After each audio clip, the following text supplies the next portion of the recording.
बोलिए श्रीमान परीक्षित महाराज और सम्मानी भैया जी सम्मान के तौर गले में हार डाल के सम्मान कर रहे हैं। आशीर्वाद की कामना, ऐसे ही धर्म के प्रति आपकी सद्भावना बनी रहे और हाथ आगे की ओर बढ़ते रहे।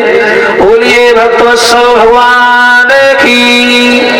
अब देखो सब सखियां वहां इकट्ठा हो गई भैया और सबकी सब कन्हैया के बारे में बात करने लगी। और इधर उधर की बातें नहीं है, एक बोली भी पता है। मैं बहुत दिन से इंतजार कर रही हूँ घनश्याम का। घनश्याम अब हमारे घर में आने वाले हैं और कन्हैया गोड़ा में लुके झोपड़िया के भीतर सब बातें सुन रहे थे और ये सबकी सब बाहर खड़ी कन्हैया के बारे में बात कर रही थी। तो लड़कियां बोली क्यों आएंगे तुम्हारे घर? बोली हमने शाम से लेकर सुबह तक उनकी पूजा की है और उनके खाने के लिए बढ़िया माखन मिश्री मंगवाई है, तो हमारे घर तो आएंगे ही। अब ये सब गोपी अपनी अपनी बात बतावे तो उसी बरसाने की एक नई नई बहू वो खड़ी थी वहां, बिल्कुल शांति, न बोले न डोले, मटकी पकड़े खड़ी। तो सहेलियां बोली तुम काहे चुप बैठाड़े हो, तुम कुछ बोलो। तो बोली हम का? बोली हमने तो कन्हैया को देखा है और जो उसने देखा शब्द का उपयोग किया तो सब बालाएं दौड़ी। बोली कहाँ देखा, हमें भी बताओ। बोली देखा है लेकिन पूरा नहीं देख पाया। तुम लोग लबर लबर कर रही हो, तुम तो बढ़िया कहानी है मेरी। अच्छा सुनाओ। बोली सुनो। तो बरसाने की नई बहू अपना परिचय देने लगी। बोली सच कल कन्हैया आए थे लेकिन पूरा नहीं देख पाई। क्यों नहीं देख पाई? अरे जब हुई गई चुनरिया, ये जो हमारे सर पे पड़ी है ना, हुई गई चुनरिया न देख सकती। हुई गई चुनरिया न देख सकती।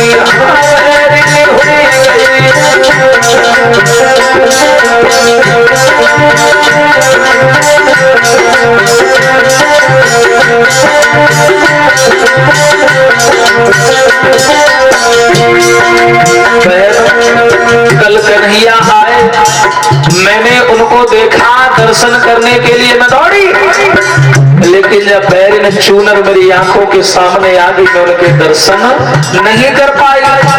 लड़कियां बोली वो खोज चूनर आ गई थी, कोई पहाड़ थोड़ी टूट गया था, चूनर हटा देती फिर देख लेती। बोली सुनो तो। अरे जैसे तैसे मैंने चुनरिया हटाई,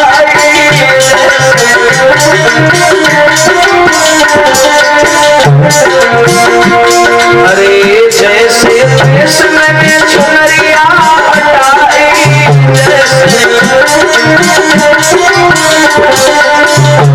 और भैया तोले द्वार की लुढ़की की वरिया ना द्वार की वरिया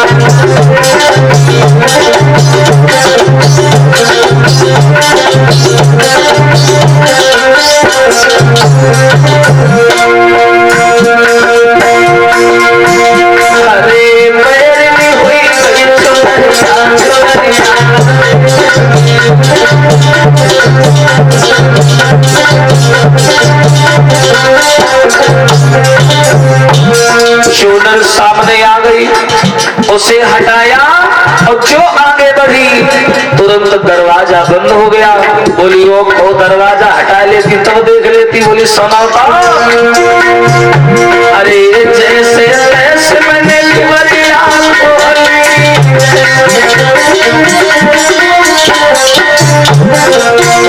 अरे जैसे तैसे मैंने वरिया खोली,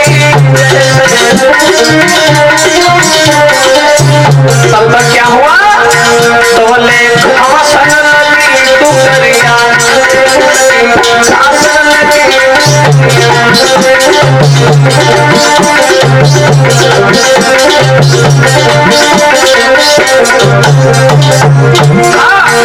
अरे पैरे हुई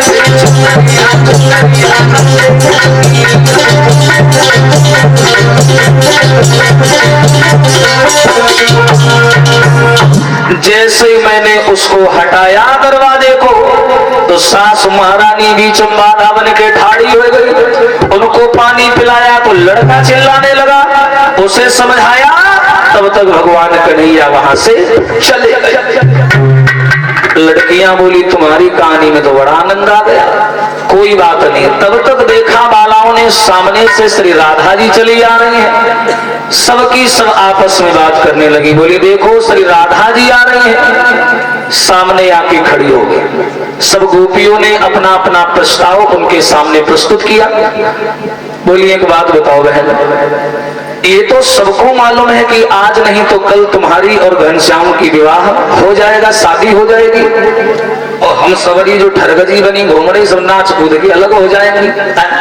ये बताओ तुमने कन्हैया को कहाँ छुपा के रखा है? हमने सुना है कि जब तुम उनको याद करती हो तुरंत दर्शन हो जाते हैं, और हम लोग रात दिन अगरबत्ती लगाए मरे जा रहे हैं, कब नहीं दिखाई पड़ रहे हैं। कहाँ है?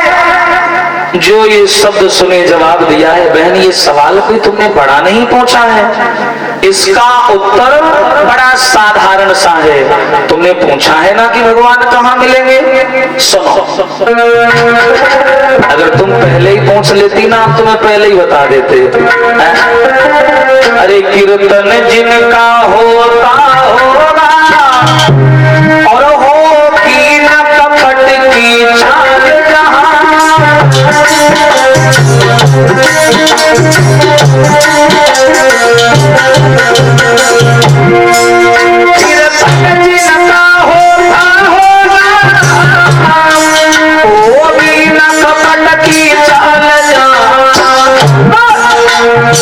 न मिलेंगे प्रेम बस यशोदानंद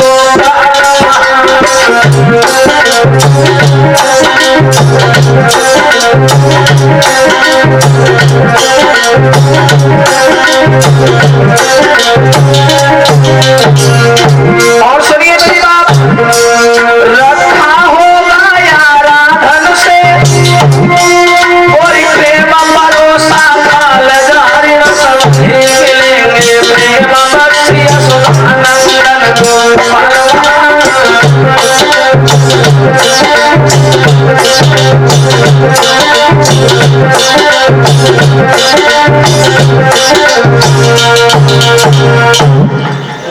बंद करा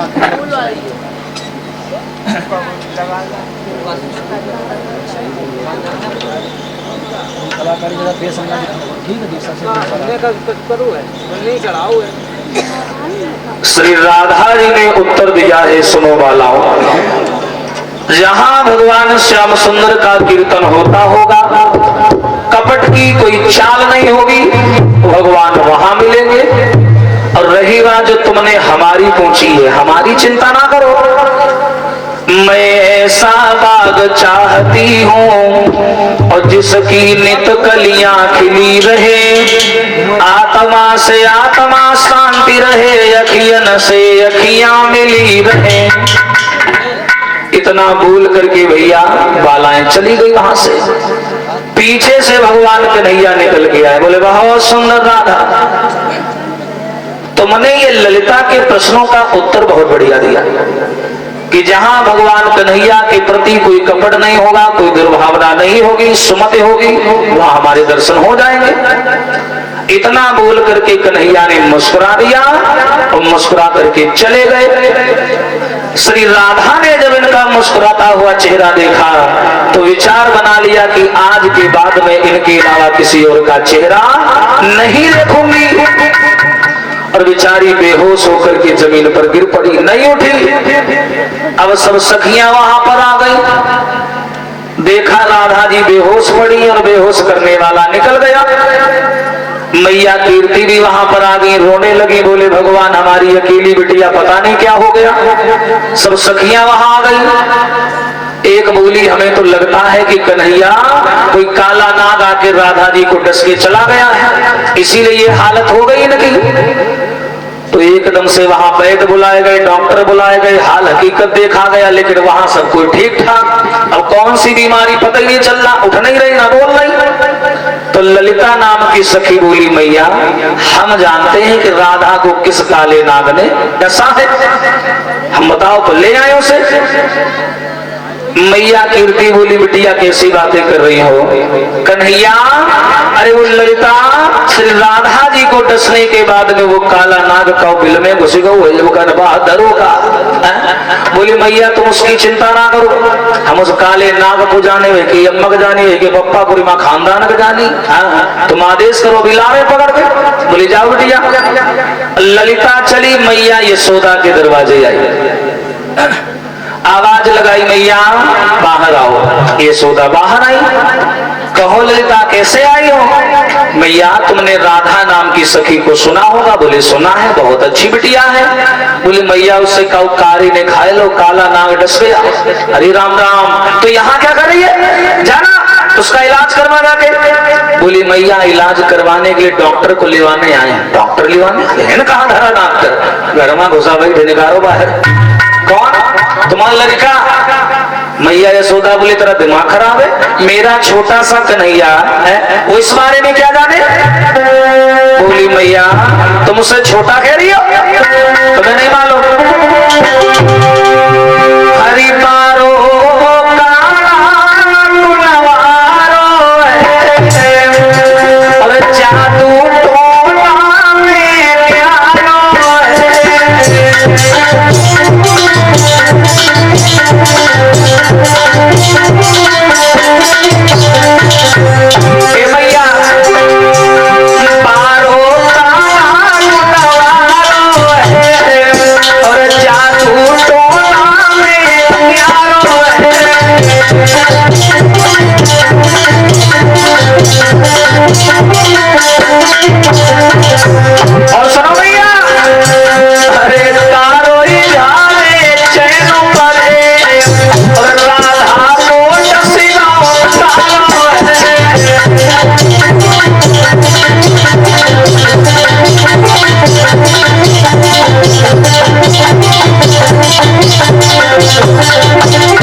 जवाब दिया मैया तुम्हें नहीं मालूम है राधा जी को जो काला डस के चला गया है हम उसी को ढूंढने आए हैं और तुम अपने कन्हैया को हल्के में ले रही हो।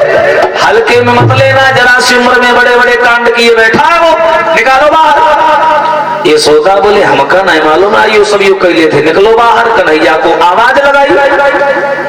भगवान बाहर निकले तो अपना सिर पकड़े हुए थे। मैया बोली क्या हो गया? भगवान बोले पता नहीं मैया क्या हो गया, चक्कर सा आ रहा है। ललिता बोली अब बढ़िया है, तुम हो बीमार हो वैसी परी वही बीमार। अब मरीज के इलाज करी तब मजा आई। हाँ चलो। बोले कहाँ चले? बोले राधा जी की तबीयत खराब है। ये सोदा बोली क्यों रे? तू ये बता, तू ये भगतगिरी कब तक करेला? भगवान बोले हम कब होना किन जाने थे, लेकिन हाँ या को मंत्र जानी थी है और या की जगह किन है तो फायदो भवा है। हाँ तो मैया बोली अगर ऐसा है तो चला जा और राधा जी को ठीक करिए। कन्हैया चले।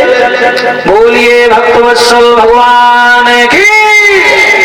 आइए एक ताली बजा के भगवान का संकीर्तन बोलेंगे, उसके बाद में देखते हैं आगे की पावन चर्चा। सभी भक्त बोलेंगे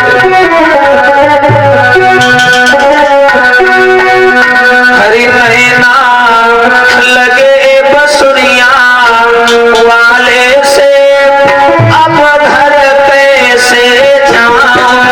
नैना लगे मुरलिया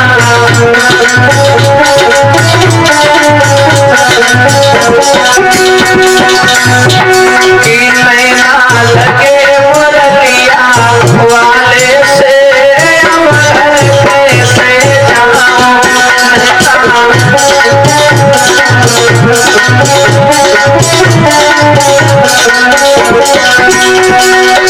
ऐसे नहीं, ऊंचे ऊंचे हाथ उठाओ और ताली बजा के बोलो सभी लोग। आज बोल लो, कल बोल लो, परसों दिखाई न पड़ जाए बता दें। हाँ बोलो। अरे अब घर कैसे जाऊं, कोई आया अब घर कैसे जाऊं।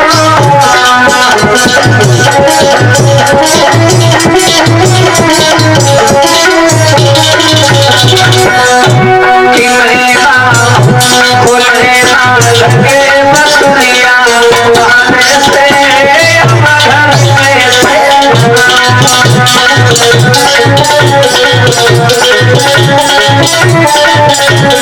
जय हो।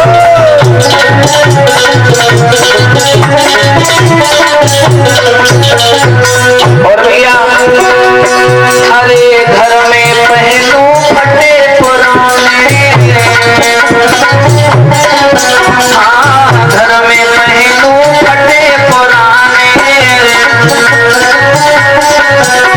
और वहाँ रेशम मिले बिहारी से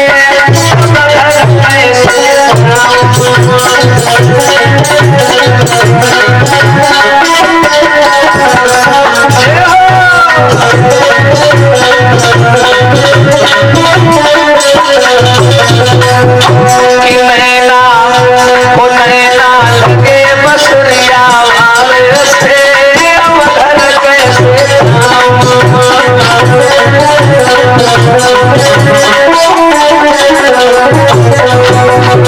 और भैया अरे घर में खाऊं रूखी सूखी, अरे घर में खाऊं रूखी सूखी, लेकिन वहाँ माखन मिले बिहारी से घर कैसे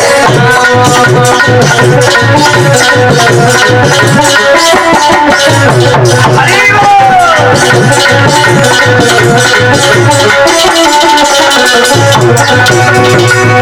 कि महिला के मुरलिया वाले से घर कैसे